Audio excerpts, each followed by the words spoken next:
mejor manera de tener un buen día bendecido. Es iniciar dando gracias a Dios.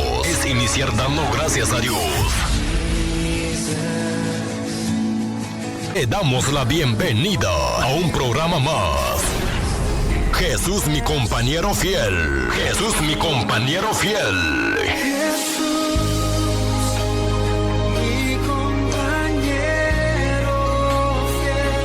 Con su más confiable amigo y hermano de Gómez.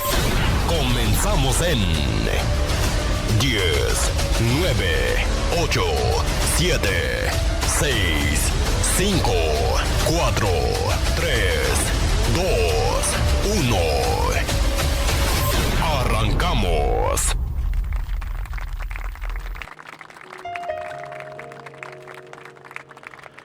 Bienvenue, chers frères et chères sœurs, à cette émission Note biblique. Aujourd'hui, la note biblique que Dieu a mis dans mon cœur, je vais la partager avec tous les auditeurs et auditrices au nom de Jésus. Et la note biblique que je vais partager avec vous se trouve dans le chapitre de Genèse 1 et chapitre 2. Et là, nous voyons, frères et sœurs, avec la grâce de Dieu, qu'au commencement, Dieu façonne l'homme de la terre, puis de cet homme, il extrait la femme. Et nous voyons que ces images ne sont pas simplement folkloriques, mais elles cachent l'essence même de l'humain, tirée de l'unus. Mais en ce premier homme androgène s'ouvre la bénance suite de sa féminité confisquée. Et il ne pourra désormais combler cette absence qu'en trouvant son âme sœur, son épouse, qui épouse son corps au nom de l'Éternel.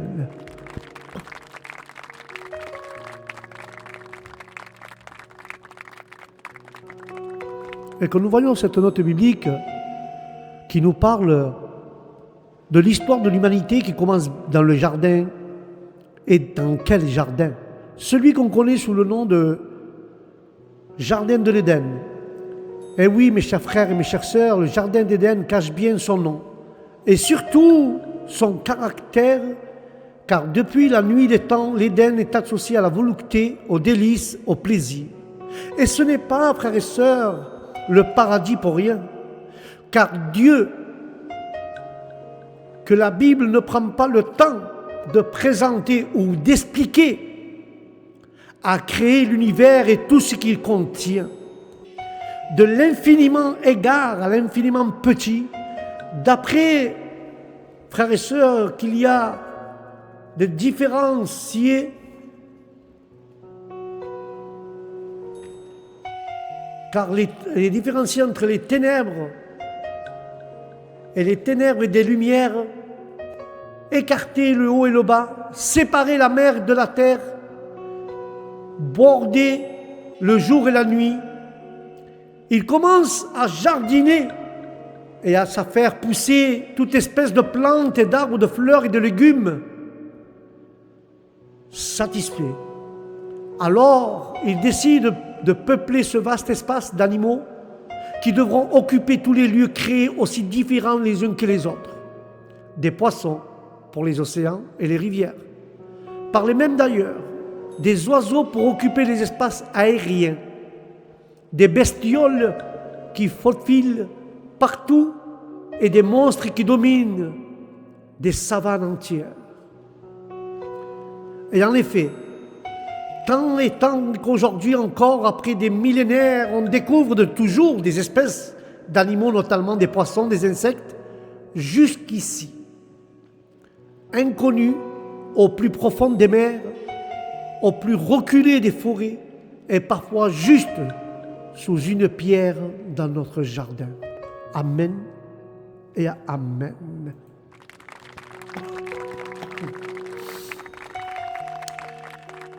Et d'un coup, voici l'homme.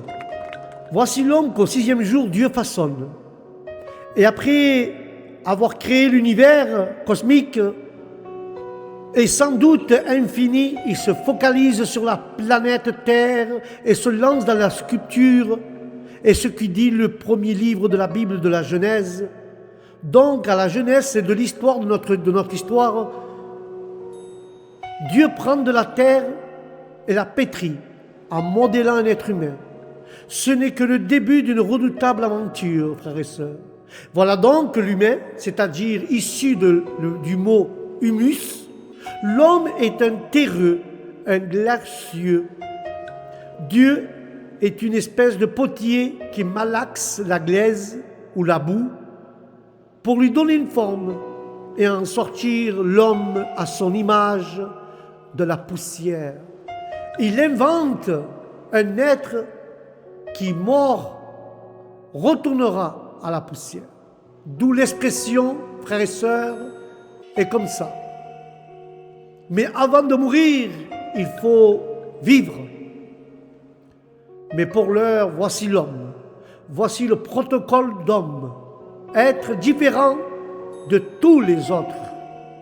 Même si en singe, quelques-uns, il concentre en lui-même toute l'humanité à venir, mais plus que l'humanité, les deux genres qui le composent.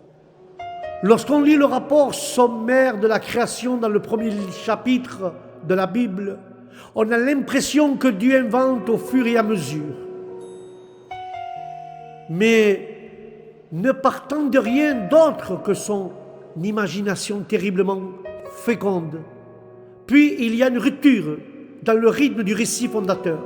On dirait, frères et sœurs, on dirait que l'on revient un peu en arrière et qu'on fait un zoom sur derrière l'œuvre de Dieu pour analyser plus en détail cette merveilleuse et peu banale, puisqu'il s'agit de vous et de moi en devenir homme.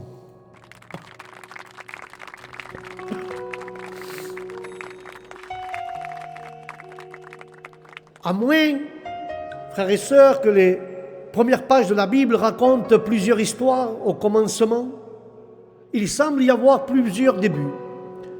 Dans un premier temps, nous lisons le récit de la création tout entière qui naturellement ne se passe pas en une semaine, mais en période de temps assez longue, voire très longue. En effet, au hasard, l'une de ces pages et l'un de ces auteurs de la Bible signalait que pour Dieu, 1000 ans sont comme un jour et un jour comme 1000 ans. Donc, un premier et deuxième ou cinquième jour de la création peut représenter des millénaires. Le septième jour de la création ne peut être des journées de 24 heures, autant que ce qui permet de mesurer les jours, les nuits. Ce sont les rotations, frères et sœurs, de la Terre autour du Soleil. Or, la mise en place divine de ces astres se situe au 4e jour. Enfin, après avoir brossé un résumé rapide de la création du monde et de la terre, une loupe est posée sur le dernier exploit de Dieu, l'homme. Un homme signalé comme étant à la fois mâle et femelle, non différencié sexuellement, ce n'est pas là un détail. Il suffit de voir la place que prend le sexe dans votre vie. Et pour être convaincu s'il ne s'agit pas d'une figure de style, qu'il est nécessaire de s'y arrêter un peu.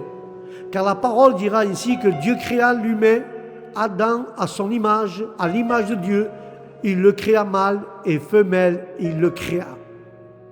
Voilà une citation redonnante et herméticante. Car l'homme est-il androgène? Si nous espérons en partie d'une telle affirmation de découvrir et l'auteur de la création, nous avons bien des mystères à résoudre, car en effet cette simple phrase est pleine de surprises, car la première est constatée que le sujet, Dieu, est présenté dans une forme plurielle, donc Dieu. Dans le verbe et au singulier créa et non créèrent.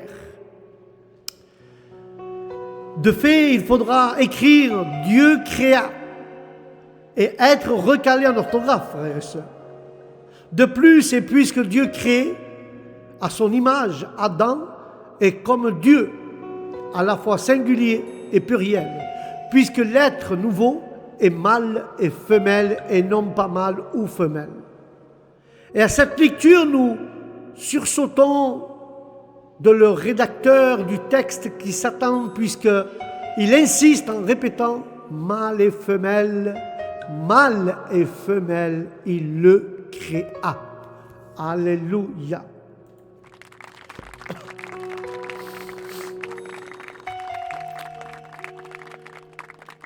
Et voilà, frères et sœurs, qui est précis et énergétiquement, l'être humain semble être premièrement, initialement, originellement, dès la genèse de son existence, un être androgène. Un mythe peut naître. Car Dieu est unique, il est unique Dieu, mais il n'est pas un. La Trinité se dessine et l'homme est unique, mais il est doublé, à la fois mâle et femelle. Il est statué sur Dieu, il n'est pas aisé, mais cette découverte sur l'homme fait rêver ou fantasmer ou cauchemarder, car si dans son humanité le plus profonde, dans sa nature adamique et si initiale, l'être humain est androgène. Une telle révélation ouvre des perspectives nouvelles et nous pourrons saisir comme la justification de leur activité. Car la science, qui n'a pas de vocation de crédibiliser la Bible, car la Bible dit pourtant depuis longtemps que l'homme est constitué biologiquement d'hormones mâles et d'hormones femelles. Et il combine en lui un principe masculin et un principe féminin.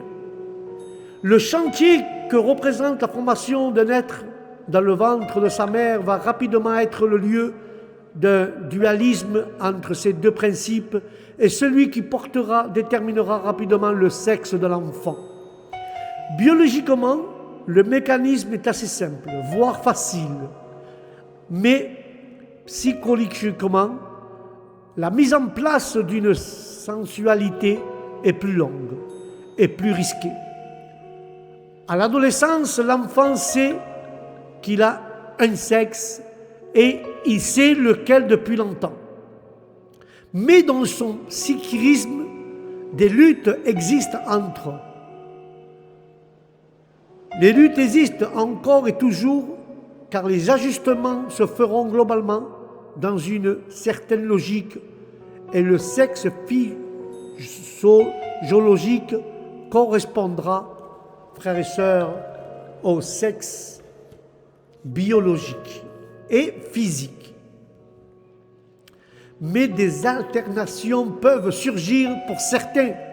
Ce seront des accidents, des déviations, des perversions, mais quel que ce soit le terme utilisé, il y aura toujours des êtres humains qui ne seront pas en phase dans leur sexualité visible, donc biologique, car les drames surgissent alors. Quoi qu'il soit, il est clair que la Bible parle bien d'un être primal, Adam, qui serait une espèce d'androgène, lequel reçoit la mission d'être fécond. Et là, nous voyons une curiosité, voudrait sans doute savoir comment les choses devraient alors s'accomplir, mais le voile n'est pas levé. Et là, nous voyons, frères et sœurs, avec la grâce de Dieu, que Dieu créa la femme. Selon la Bible, l'homme est issu d'une volonté créatrice de Dieu et non le fruit de l'accouplement d'émerse et de apoptolite, duquel provient le mot hermaphroditos. Et cependant, la mythologie grecque a peut-être puisé son inspiration dans ce qu'il dit dans la Genèse. En effet, hermaphrodite, chez qui sont réunis les organes reproducteurs des deux sexes, pourrait être un écho lointain de l'origine humaine, sans l'ignorer, cette perception intime qu'il y a en chacun de nous une part de masculinité et une part de féminité. Car nous voyons, c'est dans cette note biblique, que le Dieu de la Bible est l'artiste et créateur. Il a créé l'homme à son image, il a créé l'androgène. Voilà un résumé audacieux que les catéchètes ont du mal à accepter ou à appréhender. Et selon le texte biblique, Dieu forme l'homme de la terre qu'il pétrit, puis il fait l'œuvre de chirurgien, puisqu'il va extraire la femme de l'homme.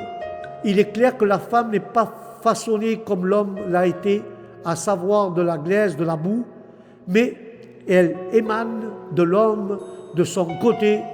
De son côté, nul le sait, mais il surgit bien de l'homme. Étonnamment, on pourrait dire que Adam, dans ces termes, accouche d'une femme, et Dieu, après une anesthésie générale sur Adam, procède à l'opération, et à son réveil, l'homme découvre l'autre sans s'étonner et s'exclame, la parole de Dieu dans Genèse 2, 23, « Voici la chair de ma chair, voici la femme. » Mais laissons la Bible relater cet événement peu banal. Dans Genèse 2, 15 à 25, le Seigneur Dieu prit l'homme et plaça dans le jardin d'Éden pour le cultiver et pour le garder. Et le Seigneur dit, « Il n'est pas bon que l'homme soit seul, je vais lui faire une aide qui sera son vis-à-vis. » Alors le Seigneur Dieu fit tomber un trompeur sur l'homme qui s'endormit, et il prit une de ses côtes et referma la chair à sa place. Le Seigneur Dieu forma une femme de la côte qu'il avait prise à l'homme et il l'amena vers l'homme. L'homme dit, cette fois-ci, c'est l'os de mes os, chair de ma chair, celle-ci, on l'appellera femme. Car c'est de l'homme qu'elle est puis tirée et c'est de l'homme qu'elle a été prise. C'est pourquoi l'homme quittera son père, sa mère et s'attachera à sa femme. Ils deviendront une seule chair. Ils étaient tous les deux nus, l'homme et sa femme. Il n'y avait pas de honte. Amen et amen. Et là, nous pouvons voir que l'androgène court le risque de la solitude et avant même qu'il exprime son attente, Dieu va lui trouver son vis-à-vis. Une aide, une alliée. Ici, nous faisons une parenthèse car tous les traducteurs de la Bible pour cette longue histoire ont eu du mal à traduire l'hébreu, peaufiner et les tisser de ces textes fondateurs parce que ces derniers sont comme des poupées russes. Il y a toujours un autre sens derrière le précédent et les jeux de mots s'enroulent jusqu'à l'étourdissement en ouvrant sur des explications vertigineuses. Lors les mêmes traducteurs sont victimes de cultures qui les environnent et les habitants dans les cultures phallocrates, patriarche, misogyne, il y a parfois difficile de saisir le statut de la femme qui découle de l'homme. Or, le texte biblique, dans sa précision d'orfèvre, ne dit pas que la femme est une aide, parce que dans ce terme, on suppose une place hiérarchiquement inférieure, mais elle parle d'un vis-à-vis, d'un ailier, d'un allié. Le thème hébreu Ezer, qui est d'ailleurs un masculin, alors qu'il existe bel et bien un féminin de ce mot, mais non employé ici, est lié, alté, égo, autre qui sortira du bloc opératoire de Dieu. Et la réponse de cette étrange constatation, il n'est pas bon que l'homme soit seul.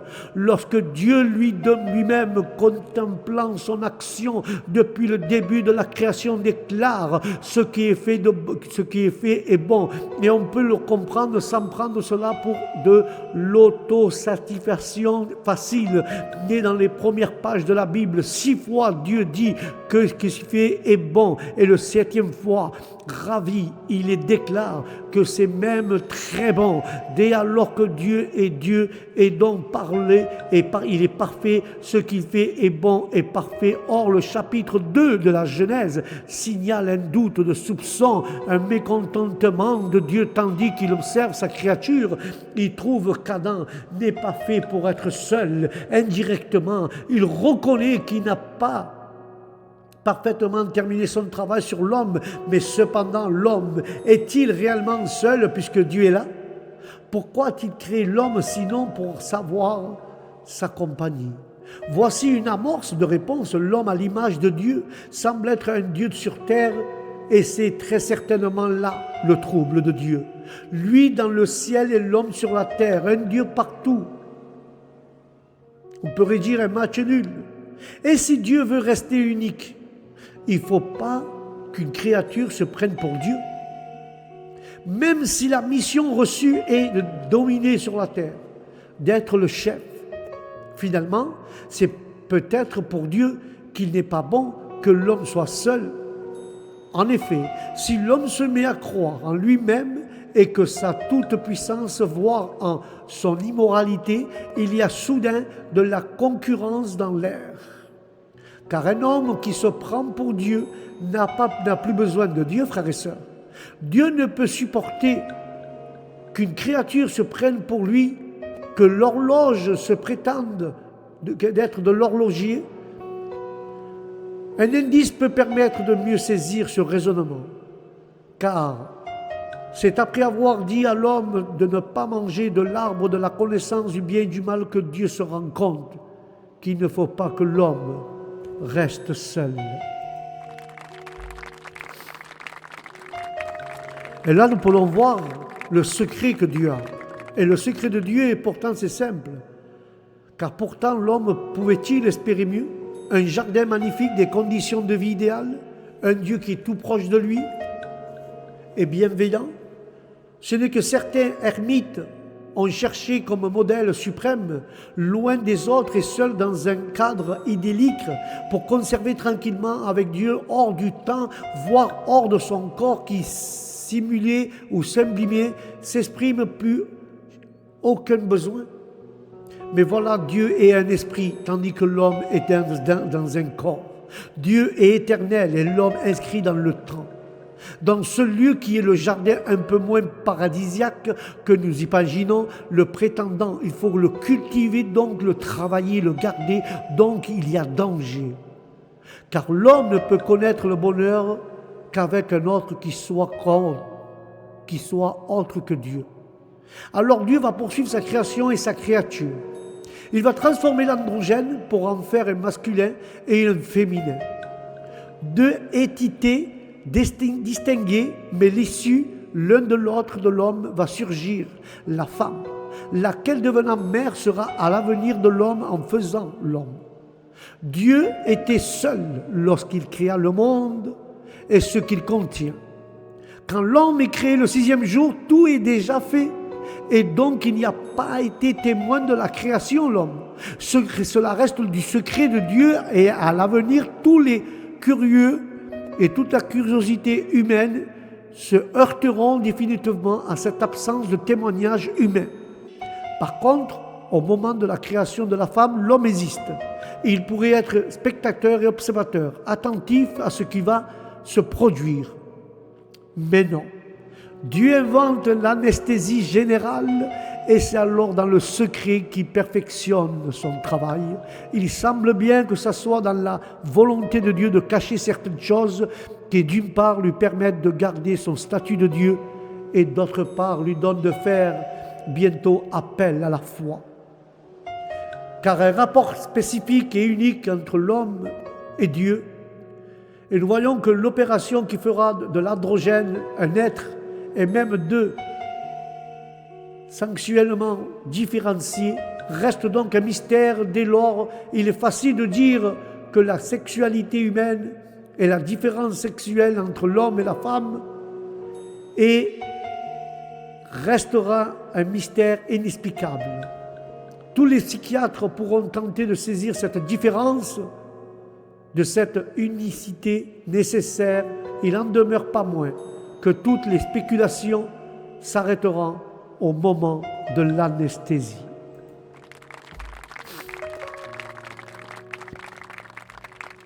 Et on pourrait dire, tu me manques déjà, car l'homme, frères et sœurs, se réveille masculin et qui voit l'autre et l'appelle femme. Il manifeste une certaine joie, mais surtout, il sent en lui que cet allié est bien de lui, os de mes os, chair de ma chair. Et bien même, Dieu a recousu la plaie, une béaissance est née. Un manque réclame l'absent, le séparer. L'homme masculin ne peut plus être seul sans en souffrir. Il lui faut retrouver l'autre féminin pour redevenir l'être humain initial. Dès lors, l'homme cherche sa moitié en la femme et lorsqu'elle lui le trouve, elles se reconnaissent et font un tout nouveau ancien. Plus loin, dans le texte biblique, il est écrit qu'Adam va connaître Ève. Connaître le sens biblique, c'est faire. Et Dieu l'a créé avec amour, avec miséricorde. Et la formule liturgique étendue lors du mariage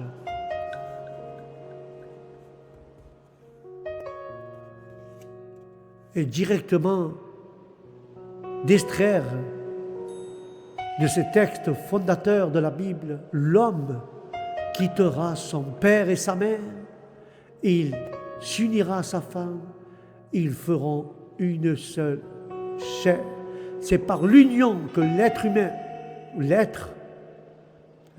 mâle retrouve l'être humain femelle. Dans l'amour, ils atteignent le paradis, l'exact, la volupté, car Dieu les a créés pour aimer, pour être aimés et pour aimer le monde et son prochain au nom de Jésus. Voilà mes frères et mes sœurs, c'était le premier chapitre de Genèse 1 et 2, l'homme et la femme, pourquoi Dieu l'a créé, pour qu'ils puissent s'aimer et multiplier, féconder sur la terre et multiplier. Mais tout se fait dans l'amour de Dieu. Alléluia. Voilà mes frères et mes sœurs, c'est la première partie de cette note biblique. La prochaine fois, nous parlerons du jardin de l'Éden. Alléluia. Sur ce, mes frères, que Dieu vous bénisse, que la paix de Dieu soit avec vous et avec votre esprit, et que le Tout-Puissant vous accompagne en tout et pour tout ce que vous faites. Je vous dis à la prochaine note biblique, que Dieu vous bénisse, que la parole de Dieu vous accompagne. Au prochain programme, Shalom.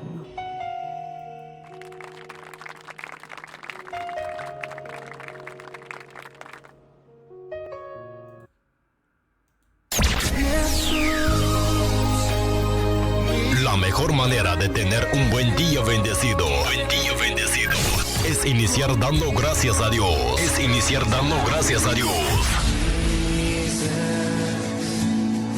Le damos la bienvenida a un programa más. Jesús mi compañero fiel.